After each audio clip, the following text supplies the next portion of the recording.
Hey guys, it's TFan14 and today I'm just gonna teach you guys, share with you some just tips and tricks like what I do for taking pictures of Webkinz, so Webkinz photography. These are just things that I find help, so let's roll. First things first, I use a Webkinz, obviously. My phone is what I use to take pictures. You can get one more final thing. Sometimes I use these, sometimes I don't, but props. And this can be anything. Something that is personal preference is where you take your pictures. I take the majority of my pictures outside just because the lighting is so much better, it's so much prettier, and that's just what I want to have in my pictures. So you decide that for yourself, obviously.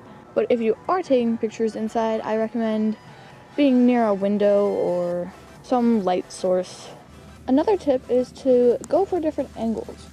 Don't just put the Webkinz in front of the camera all the time. I mean, that's fine sometimes, but spicing it up, just like going different sides, different views of the Webkinz. This next tip is something I do all the time, and that's putting something in the foreground to focus on and having the Webkinz be in the background.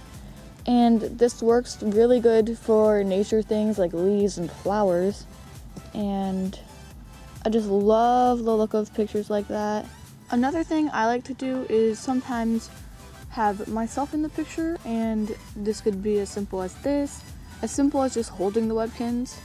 It just depends what you're going for. Sometimes it's nice to see there's a person behind the camera too. Another thing is having lots of textures and things in your photo to just keep it interesting. And contrast. If you just have a boring white Webkinz on a boring white wall, it's going to be kind of a boring picture. But take them outside or add decorations to the wall and you've just made a much more interesting thing to look at. This next thing is super important, and that is to be focused on the right thing. So in this picture, it's not focused on the cat, it's not even really focused on the background. It's just not focused very well at all, and it's blurry. The second picture, you can see exactly what you want them to see as the photographer, which is the Webkinz, in the foreground.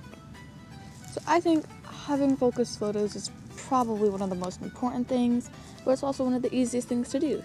Another tip is to not always use the same Webkinz in the same place.